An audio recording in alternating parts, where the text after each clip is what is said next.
Friends, आज की short analysis में हम डिस्कस करेंगे इम्पाल स्टॉक के ऊपर, जिसका फुल फॉर्म है Indian motor parts and accessories. और दोस्तों, हमें ऑटो इंडस्ट्री के अंदर एक से एक ब्रेकआउट मिले, तो वेरी स्वाभाविक है कि दोस्तों एसेसरीज़, ऑटो एसेसरीज़ भी भागेंगे, क्योंकि अगर ऑटो इंडस्ट्री भागने वाली है तो उसका मतलब ऑटो की बिक्री ज़्यादा होगी, तो बिक्री ज़्यादा होगी तो एसेसरीज़ उठाना ही पड़ेंगी, माल उठाना पड़ेगा इन लोग से। तो वेरी ऑब्वियस है कि दोस्तों ये इस एक्सेसरीज़ के भी स्टॉक आगे आके और भी ब्रेकआउट्स मिलेंगे हमें। तो उसमें से पहला ब्रेकआउट्स ये इंडस्ट्री के ऊपर है, जिसका नाम है India Motors parts and accessories. दोस्तों, ये स्टॉक अगर आप देखो तो फरवरी 2024 से करेक्शन के अंदर चल रहा है। मोटा मोटी देखो तो दोस्तों इसने 6 महीने करेक्शन में बिता दिए। करेक्शन में भी दोस्तों इसने दोनों तरह का करेक्शन दिया है। इसने प्राइस वाइज करेक्शन भी दिया है और टाइम वाइज करेक्शन भी दिया है। मोस्टली इसने प्राइस वाइज करेक्शन दिया है, जहाँ पर स्टॉक काफ़ी हद तक डाउन साइड करेक्ट हुआ है। उसके बाद इसने दोस्तों टाइम वाइज करेक्शन दिया है, जहाँ पर स्टॉक साइड वे गया, कंसोलिडेशन किया और एक स्ट्रॉन्ग बेस बनाकर अल्टीमेटली इसको ब्रेकआउट किया है। फिलहाल ये स्टॉक को देखो तो दोस्तों मल्टीपल पॉजिटिव फैक्टर्स एक साथ ब्रेकआउट हुए। ये स्टॉक के अंदर दोस्तों एक strong downward sloping parallel channel थी, जो एक बहुत बड़े रेजिस्टेंस का काम कर रही थी।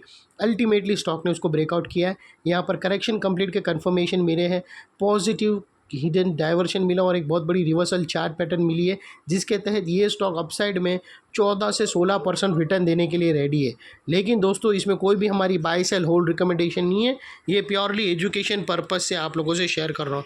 फ्रेंड्स, आप लोग देख सकते हो कि ये वो टॉप एरिया था जहाँ से करेक्शन का आगाज़ हुआ था और यहाँ से कुछ ऐसी downward sloping parallel channel stock के अंदर बनी थी। और जब तक स्टॉक ये डाउनवर्ड स्लोपिंग पैरेलल चैनल में रहा, इसने प्राइस वाइज करेक्शन दिया और back to back lower lows hit हुए। दोस्तों, अगर आप देखो तो पहला लोअर लोज हमें यहाँ पर हिट हुआ, सेकंड लोअर लोज यहाँ पर हिट हुआ, थर्ड लोअर लोज यहाँ पर हिट हुआ और फोर्थ लोअर लोज यहाँ पर हिट हुआ। और जैसे ही दोस्तों ये downward sloping parallel channel upside में ब्रेकआउट हुई, इसने मल्टीपल हायर हाइज को एक साथ ब्रेक करके उसके above high volume sustain closing देकर कंफर्म कर दिया करेक्शन इज़ कंप्लीटेड। यहाँ पर दो बड़ी चीज़ एक साथ हमें मिली दोस्तों। पहला तो इसने डाउनवर्ड स्लोपिंग पैरेलल चैनल को अपसाइड में ब्रेक किया, जिसके वजह से ये जो स्ट्रेट डाउन साइड फॉल आ रहा था पिछले 6 महीने से, वो अल्टीमेटली रुक गया। और सेकेंडली दोस्तों, इसके अंदर जो back to back lower lows hit हो रहे थे वो स्टॉप होकर उसके अगेंस्ट में हायर हाइज रजिस्टर्ड हुआ, जो हमें कन्फर्म करता है कि स्टॉक के अंदर बॉटम लग गई, करेक्शन कंप्लीटेड और अपसाइड ट्रेंडिंग मूव का इसने पहला कदम भी रख दिया है हायर हाइज लगाकर। और दोस्तों, अनलेस एंड अनटिल कोई नया लोअर लोज स्टॉक ये हिट ना कर दे या फिर पुराने लोअर लोज के नीचे क्लोजिंग ना दे दे, तब तक हम मानकर चलेंगे कि यहाँ पर बॉटम लग गई है, टेम्पररी करेक्शन कंप्लीटेड। और दोस्तों, देख लेते हैं डाइवर्शन का पार्ट। तो दोस्तों, अगर मैं आप लोगों को MACD डालकर दिखाऊं तो यहाँ पर क्लियर कट हमें पॉजिटिव डाइवर्शन मिलता है।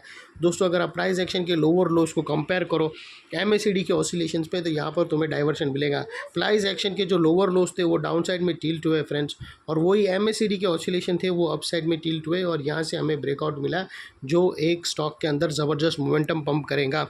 और सेकेंडली दोस्तों, देख लेते हैं चार्ट पैटर्न की बात। तो दोस्तों, अगर मैं आप लोगों को बताऊं तो यहाँ पर बहुत ही ज़बरदस्त चार्ट पैटर्न हमें मिली है। दोस्तों, अगर आप देखो तो यहाँ पर हमें बहुत ही बेहतरीन reversal chart pattern, triangular pattern breakout होते हुए मिली, जिसकी नेकलाइन निकल कर आती है फ्रेंड्स 1187 के आसपास। और दोस्तों, ये जो इनसाइड रेंज है दोस्तों, ये राउंडिंग बॉटम का दोस्तों, ये तकरीबन 14 से 16% का है, जो यहाँ से ब्रेकआउट होने के बाद अपसाइड में 16% रनअप देगा। और वो लिहाज से दोस्तों, स्टॉक का जो अगला टारगेट्स निकल कर आता है वो तकरीबन 1400 का है।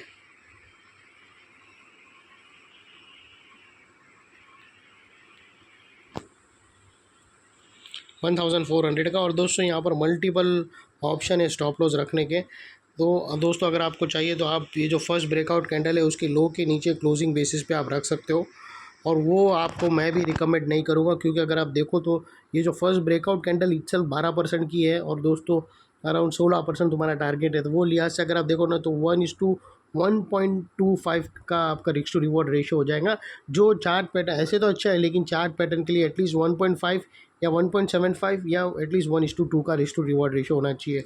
तो दोस्तों, अगर आप थोड़ा सा वेट करो और अगर स्टॉक नीचे आता है, क्योंकि अगर इसका RSI देखो तो 75 के आसपास है, यहाँ से और भी अगर आप देखो तो 10 पॉइंट RSI अभी भी गैप है, जिसकी वजह से ये और भी भाग सकता है।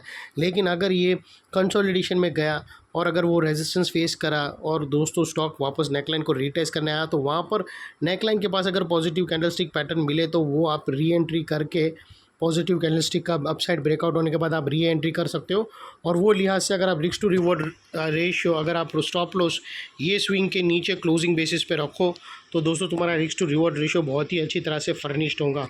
और वो लिहाज से दोस्तों तुम्हारा टारगेट के हिसाब से आप देखो तो एटलीस्ट 1:2 का मिलेगा। जितनी पोजीशन आपकी नेकलाइन के पास रहेंगी उतना ही आपका स्टॉप लॉस बेहतरीन तरीके से फर्निश्ड होगा। और सेकेंडली दोस्तों ये जो नेकलाइन के पास का एरिया वो बहुत ही इंपॉर्टेंट एरिया है, क्योंकि अगर आप देखो तो यहाँ पर मल्टीपल पॉजिटिव फैक्टर्स एक्शन में आते हुए मिले। दोस्तों यही एरिया पे downward sloping parallel channel upside में ब्रेकआउट हुई, यही एरिया पे लोअर लोज हायर हाइज में शिफ्ट हुए, यही एरिया पे दोस्तों हमें clear cut positive hidden diversion breakout होते हुए पॉजिटिव क्लियर डाइवर्शन MACD के थ्रू मिला, और यही एरिया पे दोस्तों एक ग्राउंडिंग बॉटम ब्रेकआउट होते हुए मिली। तो दोस्तों जो एरिया अभी तक एक स्ट्रॉन्ग रेजिस्टेंस था वो अल्टीमेटली स्ट्रॉन्ग सपोर्ट बनकर खड़ा है। और इनकेस अगर स्टॉक अपसाइड गया और वापस नेकलाइन को रीटेस्ट करने आया तो दोस्तों ये इंपॉर्टेंट सपोर्ट इधर स्टॉक को अपसाइड में पुश करेगा या साइडवे कंसोलिडेशन में पुश करेगा। और इतने बड़े स्ट्रॉन्ग सपोर्ट के नीचे हमारा स्टॉप लॉस है जो आसानी से हीट नहीं होगा। लेकिन बाय एनी चांस अगर क्लोजिंग बेसिस पे हीट हो गया तो दोस्तों नो इफ नो बट सीधा स्टॉप लॉस देकर तुम्हें ट्रेड को क्लोज कर देना चाहिए। ये थी हमारी एनालिसिस। अच्छी लगी तो प्लीज़ चैनल को लाइक शेयर सब्सक्राइब ज़रूर करना फ्रेंड्स। Thank you.